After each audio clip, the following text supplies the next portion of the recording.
tenemos con nosotros a Luis Miguel de Camps, presidente del Partido Revolucionario Socialdemócrata, ministro de Educación. Ministro, buenos días, bienvenido. Muchísimas gracias, distinguidos amigos. Muchísimas gracias por darme la oportunidad de conversar aquí con ustedes. Y ahora justamente con la presentación que me doy cuenta que esta es mi primera intervención televisiva. ¿Es verdad? La primera entrevista. Pues mira, agradecemos, educación, así que agradecemos el detalle, pero antes de entrar en educación, yo me imagino que usted tiene que tener una situación complicada, porque por un lado atender al partido en un proceso electoral que comenzó demasiado temprano, y hay que ver cómo sí, porque está todo el mundo en campaña ahora, de manera increíble. Y el reto que tiene usted en educación, díganos qué está pasando con el partido ahora. Bueno, muchísimas gracias nuevamente a todos y un saludo a los amigos televidentes. Lo primero, en cuanto a la pregunta que me hace, querido Dani, los partidos políticos son o deben ser herramientas de servicio para los intereses de la sociedad. El Partido Revolucionario Socialdemócrata, el Partido del Toro, como se le conoce, pues es un partido que tiene ese concepto muy claro. Consecuentemente, se nos ha dado la responsabilidad de ser parte de la gestión del gobierno del presidente Luis Abinader en distintas responsabilidades en distintos momentos. Por lo tanto, la dirigencia completa de nuestra organización política está consciente y comprometida con ese propósito, con el propósito de que lo que el país está pidiendo y justamente prioriza es que el gobierno siga ejecutando acciones positivas y produzca resultados positivos para la población. En términos políticos, nosotros somos de criterio que para poder avanzar positivamente en los próximos certámenes electorales, tenemos que concentrarnos en la producción de resultados positivos, que sean sostenibles y que sean oportunos. Y esa es justamente una priorización. Todos los actores que estamos convencidos de ello, pues debemos de actuar de esa manera y desde donde nos encontremos, colaborar en ese propósito. Ministro, muchísimas gracias. Y aquí está. Para pasar de la parte, es una transición, ¿verdad?, de la política que Dani comenzó allá a la parte de su gestión. Quiero hacer una pregunta directa. Desde que el 4% por la educación se implementó hace ya 13 años, hemos tenido varios ministros de educación y ha habido una constante entre la mayoría de ellos, y es que todos aspiran a presidente de la República desde ese puesto. ¿En qué grupo está usted? ¿En lo que está incluyendo un proyecto político desde ahí, o usted descarta esa posibilidad? Le agrego yo, sabiéndose que además usted es presidente de un partido político. Déjame tomar más café, Y es político. Es político, es presidente de un partido político, en adición. Sí. Bueno, miren, una cosa va con la otra. Como acabo de decir, mi querido Oscar, los resultados en el servicio público son nuestra prioridad. Entendemos que esa prioridad no puede ser sustituida por una instrumentalización politiquera o electorera, número uno. Consecuentemente, los productos que se materialicen en base a la gestión participativa que estamos iniciando a desarrollar, deberán ser los que hablen, hay que recordar, y me permito recordar, que el Partido Revolucionario Socialdemócrata y el Partido Revolucionario Moderno son dos ramas de un mismo tronco. Originariamente compartimos historias similares y hemos tenido pues décadas de compañerismo. Una de las grandezas del líder en su momento candidato y hoy nuestro presidente Luis Abinader fue lograr avanzar en el propósito de ese reencuentro de esa familia peñagomista que, Oscar, tú eres testigo. En el caso, por ejemplo, del PRCD, fue uno de los principales trabajos que nuestro líder fundador trabajó durante sus últimos 10 años de vida. Entonces fue justamente en el 19 cuando el presidente Abinader, entonces candidato, logró avanzar de manera decidida en ese propósito. Y además, lo que materializó el año pasado habla bien de él, no solamente la victoria electoral, una victoria electoral en donde esa misma noche el país durmió tranquilo con una excelente labor que hizo la Junta Central Electoral, porque el gobierno no se metió en eso, a diferencia de historias pasadas, pero también esa misma noche el reconocimiento de los contendores y la decisión del presidente Abinader de modificar la Constitución para establecer lo que ya hoy establece, incluso para él mismo. Entonces, ¿qué tenemos que hacer? Apoyar la gestión del presidente Abinader para que el gobierno produzca los resultados que el país quiere y que el país confió, y entonces esos resultados darán posteriormente como consecuencia los resultados electorales que tengamos a bien materializar. Entonces nuestra prioridad es justamente Luis Miguel, sé que usted quiere hablar de educación y por lo que ha explicado en la primera participación en un programa de este tipo, es obvio que hablemos de educación, un tema tan importante para el país, pero antes le quiero preguntar sobre el tema anterior. Podemos hablar de lo que quieran, no se preocupe. Antes le quiero preguntar lo siguiente, ¿usted puede ser candidato a la presidencia por el PRM? No lo sé, hay que preguntárselo al PRM. No, porque usted ha hecho la aclaración que son dos ramas de un mismo tronco, entonces eso me obliga a preguntarle si usted puede ser candidato a la presidencia por el PRM. Lo que pasa es que yo no tengo competencia para hablar por otra organización política.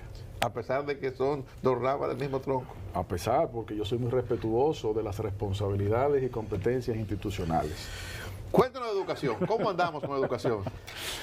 Bueno, hace unos pocos días tuvimos a bien compartir con la ciudadanía una serie de ideas que hemos venido trabajando. Si ustedes se dan cuenta, y lo decía yo al inicio, pues tuvimos la decisión de ser cautos, de ser oportunos en cuanto al tiempo invertido, y los 3 meses que han transcurrido desde que asumimos la posición la hemos estado dedicando a el auscultamiento de las condiciones, a las conversaciones con los actores del sistema socioeducativo y levantando una cantidad de información. Por ejemplo, una muy positiva sorpresa, digo sorpresa porque la posición que anteriormente desempeñaba, por su naturaleza, es un enfrentamiento de intereses legítimos, pero enfrentados a veces.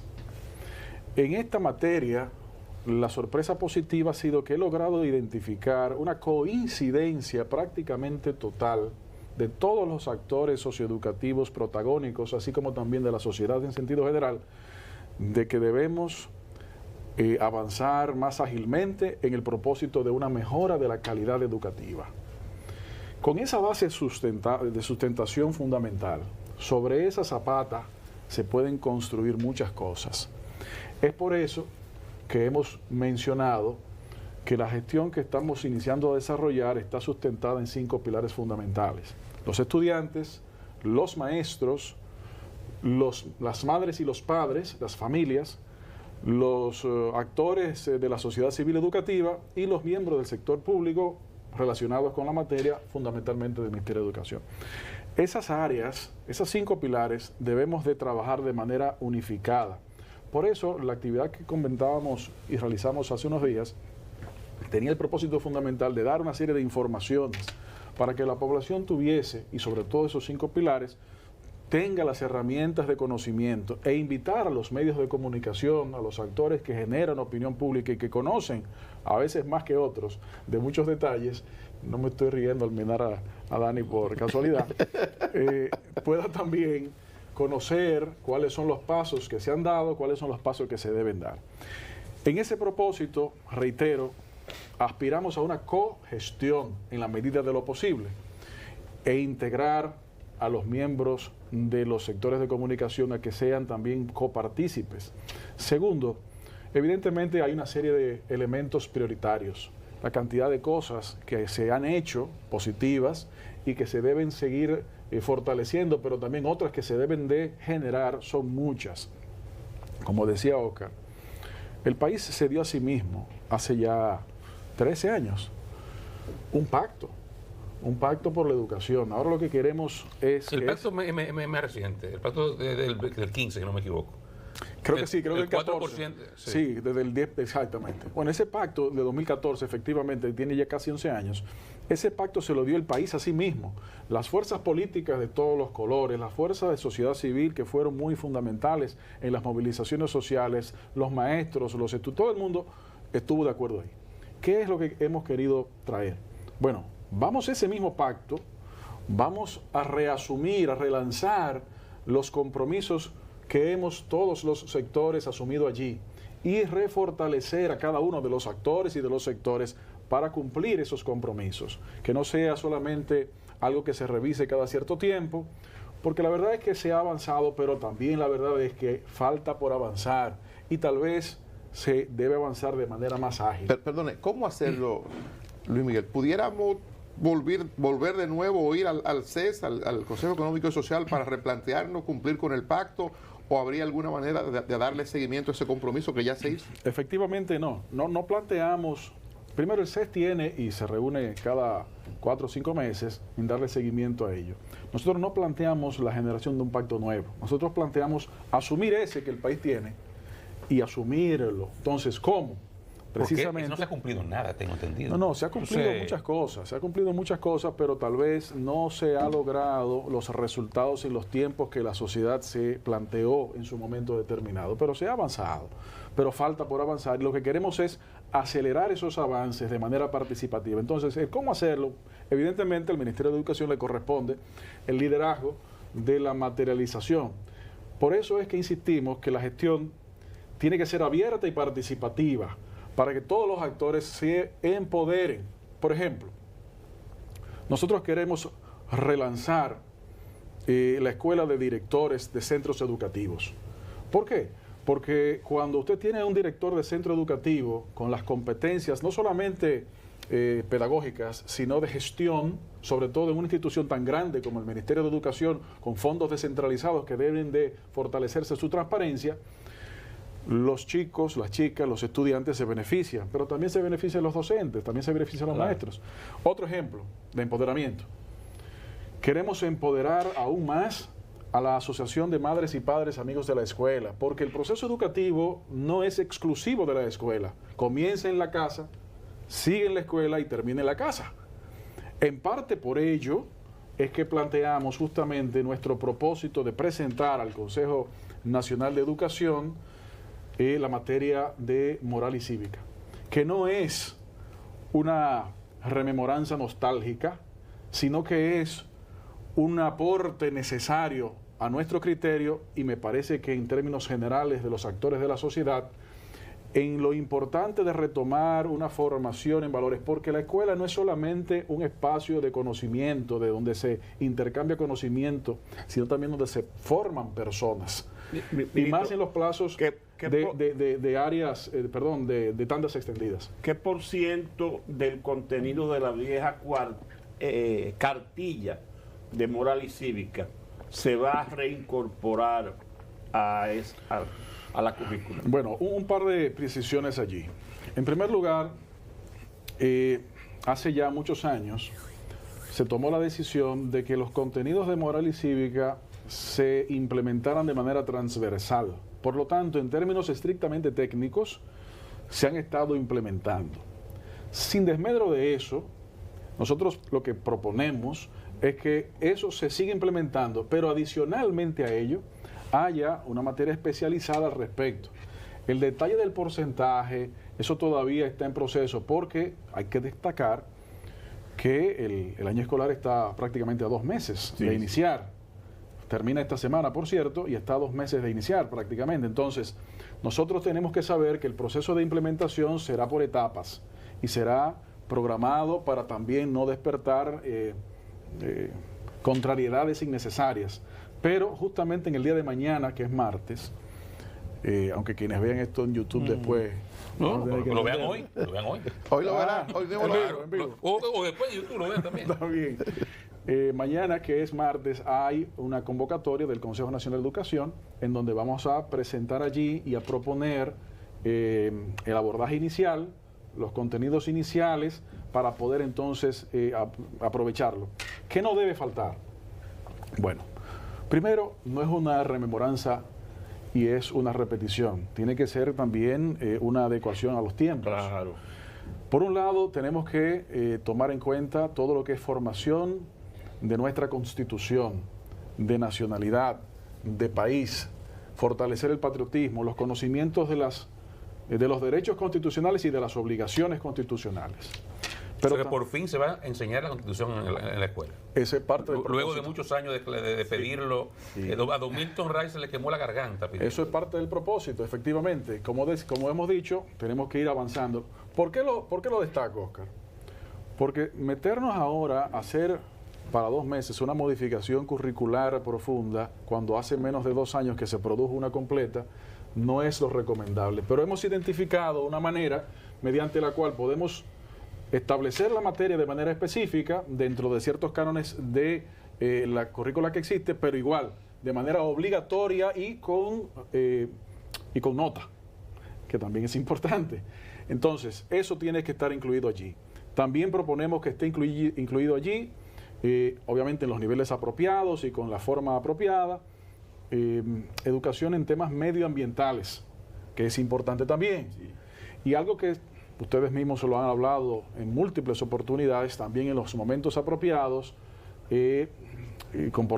comportamiento ciudadano, tránsito, ciudadanía, es transversal, evidentemente, y educación en valores. En términos generales, son algunas de las cosas que no pueden faltar. Y eso lo proponemos pues hacer. Eso se va a plantear mañana al Consejo Nacional de Educación. ¿Hay algún tema relativo al asunto de alta preocupación que es la calidad de la educación? ¿Hay algo relativo a eso? ¿Qué es lo que vamos a hacer para trabajar a los educadores, a los formadores, para que tengan un mayor nivel de calidad? Bueno, efectivamente, eso nos lleva a lo que es la agenda misional fundamental y priorizada. Por un lado, creo que todo el mundo también ha mostrado una conciencia y un acuerdo de que para poder producir calidad educativa no puede dejarse de último, sino que se tiene que comenzar con la formación docente, con que los maestros y maestras tengan las capacidades, no solamente del conocimiento específico, sino también del manejo pedagógico para poder implementar en la enseñanza y los niños puedan recibir un aprendizaje adecuado. Por eso hemos encaminado, y este año se debe realizar, la evaluación de desempeño docente. La evaluación de desempeño docente tiene muchos factores. Uno de ellos, el más importante probablemente, es determinar cuáles son las áreas en que cada uno de los maestros tiene fortalezas y tiene deficiencias, y consecuentemente determinar cuáles son las áreas que los maestros deben de formarse, y las capacitaciones contratadas por el INAFOCAM, que es el Instituto de Formación Magisterial, pueda entonces atender esa demanda, no al revés. Ese análisis, en términos concretos, con esa cobertura, no se ha hecho desde el 2017. Y es importante hacerlo para poder entonces acelerar allí. Ministro, sí. Usted llegó a la posición en medio de una discusión sobre el tema de la evaluación de desempeño, por incentivos y además por las calificaciones que se adquirían para los incentivos. Incluso usted en la transición de ya no designado, pero no haber asumido, usted tuvo intercambio con la ADP para ver cómo le buscaban la vuelta, y eso llegó resuelto cuando usted asume. ¿En qué términos se resolvió? Porque entonces, si se resolvió en ese momento, deberíamos estar implementando la evaluación por desempeño ahora en el verano. Usted está hablando como a futuro. O sea, parece que, que aquello que se quedó como que no quedó tan cuadrado. Le explico. Efectivamente, 3 días después de que el decreto que me designara en la posición fuera publicado, el ministro Hernández y los dirigentes de la ADP materializaron un acuerdo. Y efectivamente ese acuerdo está allí y el objetivo es darle continuidad. Pero para hacer ese proceso, eso no es un proceso de un día ni 2 días, eso es un proceso de esfuerzos masivos, de personal, de capacitaciones, y efectivamente no podía hacerse, en nuestra opinión, inmediatamente un cambio como el que se produjo, porque teníamos que ver los detalles, poder organizar la casa y entonces ejecutarlo. Había unas licitaciones que se revocaron de un acompañamiento que se iba a hacer. Pero no tiene que ver con eso, tiene que ver con otra cosa. Pero, bueno, sí, pero eso fue el año pasado. Pero efectivamente, para poder atender ese tipo de cosas es que hemos estado organizándonos y el objetivo es implementarlo y determinarlo este año. Eso no se puede hacer en verano. Tiene que hacerse durante la época de clases, porque tiene un componente que es la evaluación en el aula. Entonces eso tiene que ser en clases. Lo que obviamente estamos en el propósito de acelerar eso para poder materializar esa solución. ¿Este año serían o el año próximo? No, el objetivo es hacerlo este año. El objetivo nuestro es hacerlo este año. Estamos buscando todas las maneras posibles para poder hacerlo este año, de forma y manera que los resultados nos arrojen luz en la capacitación docente. En este proceso, en lo que llevamos de montar esa evaluación, ¿la ADP ha sido compañera o obstáculo? Hemos desarrollado un proceso no solamente de diálogo, sino también de colaboración, y hemos recibido colaboración del gremio de los maestros, porque hemos estado atendiendo las cosas de manera participativa. Por ejemplo, hace hoy una semana se lanzó una plataforma, un aplicativo, para que cerca de 6.800 maestros que se han encontrado en el registro de elegibles, el banco de elegibles, durante varios años, puedan esos específicamente autopostularse. Y les explico un poquito. En el 2021, 22, 23 y 24 se desarrollaron... Pero eso pasaron el concurso de oposición. Sí. Y están ahí esperando en el banco de elegibles. Exactamente. En esos diferentes años pasaron los exámenes y están en el banco de elegibles esperando que una vacante se abra. ¿Qué sucede? Se postularon como 30.000, nada más pasaron 6.000. No, pasaron más, pero se han ido utilizando en las vacantes que se han ido. Pero el porcentaje todavía sigue siendo un 30% que aprueba, más o menos. Vamos a anotarlo Sí, eso. sí. Bueno, eso habla bien del examen. Entonces, Y mal de la formación. precisamente por eso hay que evaluarlo, para poder fortalecerlo. Efectivamente, eso es así, para hablar con toda franqueza, ¿eh? Y precisamente por eso es que la acción tiene que ser participativa y de acompañamiento.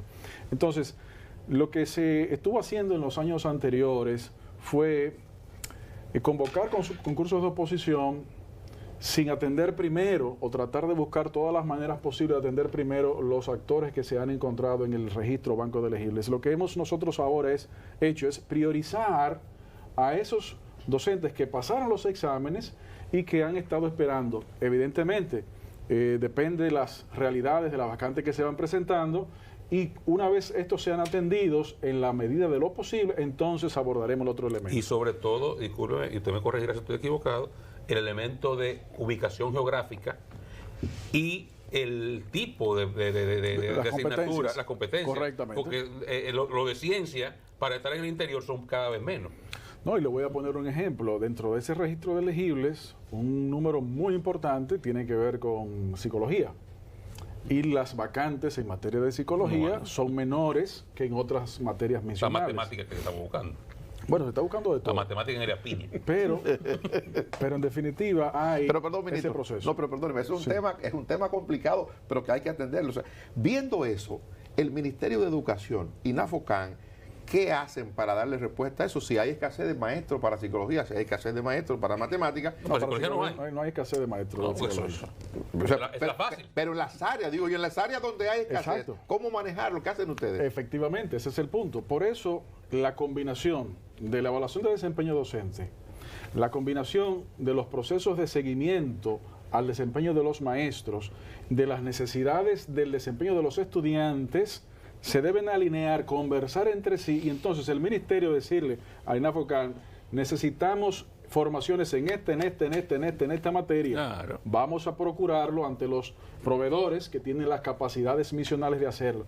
Ese es justamente el alineamiento, y para eso la acción conjunta ¿Y la ADP está de acuerdo con actores. eso? Claro que sí, Ok. claro que sí. En sorprende. sentido general, ¿la ADP está colaborando o ya usted encontró el primer escollo con ellos? Nosotros estamos trabajando de una manera fluida hasta este momento. Interesante. Sí, yo Quiera yo que permanezca. Bueno, haremos todos los esfuerzos. Además, ustedes saben de los esfuerzos que hicimos en años anteriores. Y haremos todos los esfuerzos. Y tengo que reconocer, todos los actores socioeducativos han puesto de su parte. Y nosotros haremos todos los esfuerzos para que así siga siendo. Pero usted sabe que estos sindicalistas son diferentes de lo que trabajaba antes. Evidentemente, lo que yo sí he señalado, Bueno, esto no es Gabriel del Río de vaina, que son mansos. lo que yo sí he Son una fiera. señalado, Y dan. Ese es Pepe Y además Abreu. un monstruo de 100.000 cabezas, porque tú haces un acuerdo aquí y en Santiago hay otra vaina que no se respeta nada de aquí. Es pero una desgracia. justamente lo que nosotros hemos estado diciendo también, es que pudieran surgir diferencias, como sucede en las sociedades. Eso es natural y a veces hay que reconocer que es saludable. Lo importante es que esas diferencias, si surgen, no pongan en riesgo las clases y la calidad de Eso esas es lo clases. importante. Eso es lo fundamental. Cuando haya una diferencia, si surgiere, la atenderemos mediante los mecanismos participativos. Por eso es que vuelvo y les insisto, la gestión que estamos iniciando a desarrollar, se fundamenta en la participación de esos 5 pilares. Mencionaba hace un momento lo de las madres y los padres. Nosotros nos proponemos también fortalecer a las federaciones de madres y padres para dotarles de las herramientas de acompañamiento formativo de sus hijos, que puedan ir de manera paralela también ayudándolo en las casas. Hay veces que los padres no saben las clases y las materias que en un momento determinado los hijos están tomando. Es provechoso, es positivo también ayudarles en esa dirección. No conocen muchas veces ni los maestros que tienen. También. Por eso es un reto importante. Ministro, ¿el año escolar cuándo comienza? Usted termina esta semana el día 20 de junio termina. ¿Cuándo comienza el año escolar? Comienza en la segunda mitad de agosto. De agosto. Así es. Dos temas siempre están presentes cuando comienza el año escolar. Uno, cupos para los dominicanos, que siempre parece que hay haitianos, que esto, que lo otro, y los dominicanos no encuentran cupo. Ese tema, ¿cómo lo vamos a abordar desde ahora para que no pase entonces? Y las condiciones de las aulas, que están deterioradas o que no están en condiciones para recibir alumnos. Y ese casi siempre es el primer problema que hay con la ADP al iniciar el año escolar. Muy bien. ¿Cómo estamos desde ahora a 2 meses abordando esos 2 elementos? Muy bien. Agrégale el tema de los libros de texto, de los uniformes. Muy bien. Ambos tienen elementos comunes.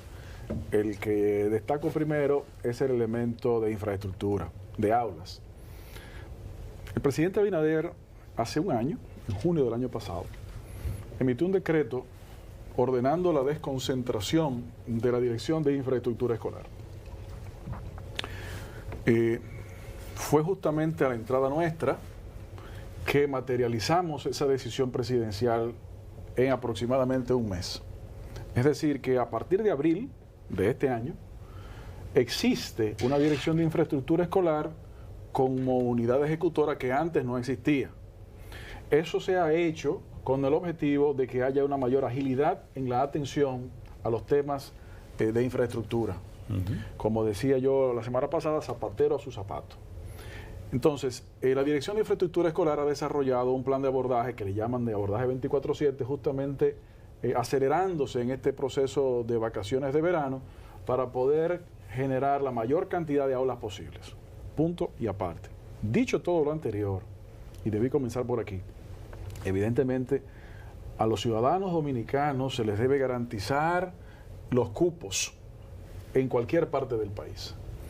Si las acciones de construcción y remodelación no son suficientes, como probablemente no lo sean porque es imposible que todo se atienda solo mediante ese mecanismo, estamos también abordándolo mediante mecanismos complementarios, como la generación de espacios arrendados para poder brindarle a los estudiantes, priorizando a los dominicanos, esas facilidades. Justamente en estas semanas estamos haciendo los cruces de cupos proyectados versus realidades vigentes. Hay que destacar también, Oscar, que a veces no es que faltan cupos. A veces es que el centro A, el centro B y el centro C, hay gente que prefiere el centro C, por diferentes razones. Pero en el centro A y en el centro B, que también están, hay más cupos que en el centro C. Entonces, todo ese tipo de cosas lo estamos abordando.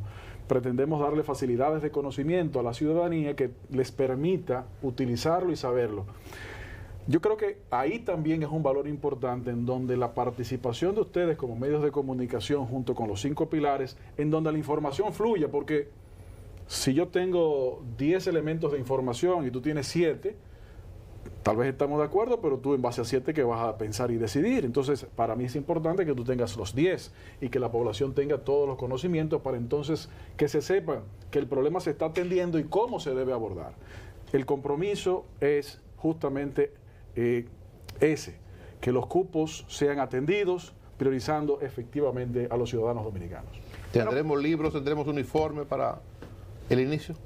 Claro. Hay unos procesos ya de recolección, se han comenzado ya incluso a distribuir una cantidad de libros, ya más de 2 millones de libros se encuentran distribuidos en los diferentes territorios para poder atender esas necesidades y efectivamente el proceso de los demás útiles se hace por la vía correspondiente, como por ejemplo el Instituto Nacional del bienestar estudiantil, que tiene a cargo el tema de los uniformes y otras cosas adicionales. Y aprovecho, justamente, entre algunas cosas que pretendemos motorizar en este año, es el inicio del plan piloto para dotar de kits de higiene menstrual para las niñas. Que eso no solamente atiende a unas necesidades fundamentales, sino también que es uno de los factores que incide en el ausentismo. Y eso queremos atenderlo. En este año comenzar con un piloto y luego, dependiendo de los resultados, irlo acrecentando, por decir un ejemplo. Es decir, hay una cantidad de iniciativas que, desde nuestra opinión, solamente pueden ser materializadas con la coparticipación de los distintos actores. No hay diferencia entre el ministro y el director del Departamento de Infraestructura Escolar. No. Eso opera bien. Está operando muy bien. Tanto él como yo somos nuevos en cada una de las posiciones. Ministro, la seguridad, y estamos desarrollando de manera muy correcta. Efectivamente. Y la ausencia de la policía escolar. La policía escolar tenemos que seguirla fortaleciendo. Son cerca de 7.800 centros educativos y son cerca de 3.000 miembros de la policía escolar. Por lo tanto, hay que buscar mecanismos inteligentes, creativos también de atenderlo. De las necesidades administrativas de los centros, en este mes de junio y julio tenemos que terminar de atenderla para que en el mes de agosto eso esté ya resuelto, incluyendo a los porteros, incluyendo al personal de limpieza, incluyendo a todas esas cantidades de elementos que son fundamentales. Pero esa es la seguridad externa a la que se refiere don Freddy. Sin embargo, ministro, hay una seguridad interna. Hace algunos días veíamos en los diarios de una niña, de una compañerita que fue violada por 2 compañeros. ¿Cómo dentro, en el baño de una escuela? ¿Cómo hacer un ambiente como en efecto debe ser el ambiente de la escuela, que es un ambiente familiar? ¿Cómo lograr esa seguridad interna, la conversación con los estudiantes, el acompañamiento? Es un tema complejo, pero ¿qué puede hacerse ahí? Bueno, es justamente cosas como esa que la apuesta del fortalecimiento de formación en valores pretenden también atender de manera estructural, porque no es suficiente el abordaje casuístico de situaciones como la que usted describe. Sí, hay que atenderlo, obviamente todos los apoyos a los estudiantes, a las estudiantes, con el área de psicología del ministerio, todos los apoyos, también por eso la participación y el empoderamiento de las madres y los padres amigos de la escuela, todo está correlacionado, pero si el enfoque fuese casuístico, entendemos que fuera insuficiente. Por eso estamos aprobando, o mejor dicho, presentando a fines de aprobación la formación en valores institucionalizada, no solamente de manera transversal, sino de manera directa. ¿Y eso a partir de qué nivel? ¿Valores? No, desde todo. ¿Desde básica? Sí, desde básica, desde inicial. Y lo que usted va a presentar mañana es un plan que incluye todo. Desde básica hasta... Ese es el abordaje, ese es el planteamiento. Obviamente ha sido muy rápido, ha sido muy rápido para después de implementar. Por eso insisto en que es un proceso de etapas, pero entendemos que ganamos más tratando de iniciar su implementación en este próximo año escolar que esperar tener algo perfecto. Y eso hay que arrancar. Para que entonces... Gracias, ministro. Gracias por su tiempo. Muchísimas gracias. Luis Miguel de Camps, ministro de Educación.